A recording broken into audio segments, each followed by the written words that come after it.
બાળમિત્રો, આજે આપણે જોઈએ વરસદ કાનો અને માત્રાથી બનતા શબ્દો. આપણે ગમનજ અને ગામાનાજાથી બનતા શબ્દો જોયા. હવે આજે આપણે જોઈએ વરસદ કાનો અને માત્રાથી બનતા શબ્દો.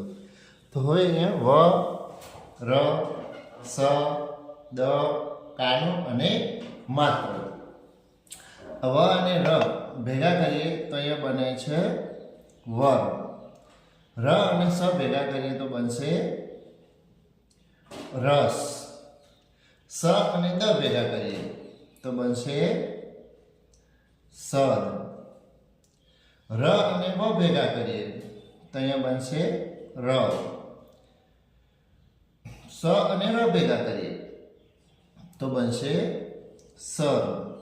દ અને સ ભેગા કરીએ તો બનશે દસ. દ અને ર ભેગા કરીએ તો બને છે દ ર. દ અને વ ભેગા કરીએ તો બની જાય છે દવ. ને વ અને દ ભેગા કરીએ તો બને છે વદ. હવે સ અને વ ભેગા કરીએ તો બને છે સવ. આપણે વરસદની સાથે સાથે ગમનજને પણ સાંકળી લેશું અને શબ્દો બનાવતા જશું. તો ન અને ર નર. મ અને ર તો મર. ર અને મ રમ. વ અને ન વન. વ અને સ વસ. જ અને સ જસ. દ અને મ દમ. ગ અને ર ગર.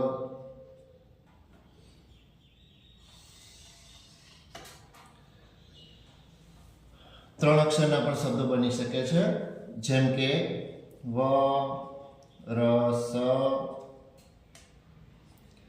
સ રસ. દસમ મગર. નરમ. વમન.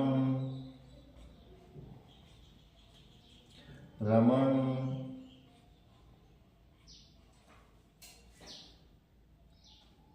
દમણ.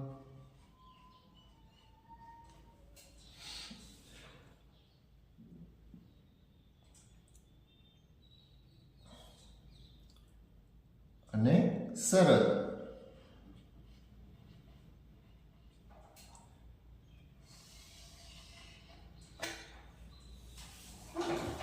આગળ કાનાવાળા શબ્દો જોઈએ તો વાર. રાસ. સાર. રને કાનો રા લાગીએ તો રાવ. સાર. દાસ. દાર. દાવ. વાદ.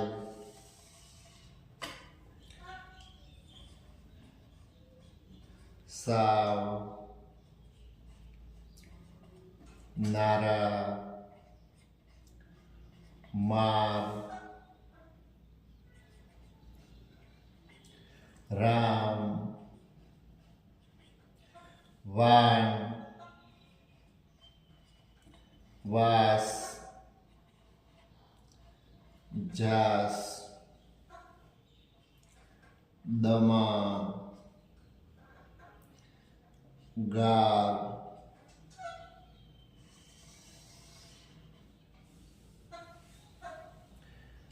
સારસ.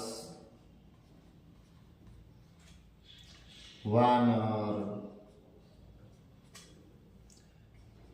દામન. નાગર.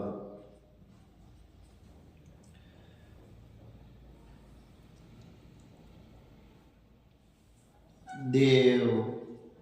કાના માત્ર વાળા પણ શબ્દ સાથે સાથે લઈએ. રેસ, વેસ,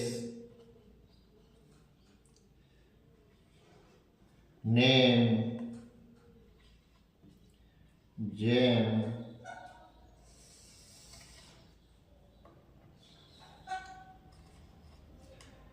જાગે, માગે, દાસે,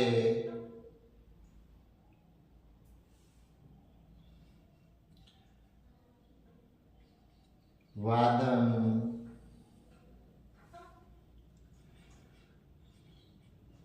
જશે,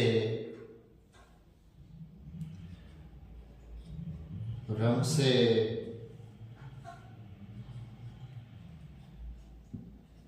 જમશે,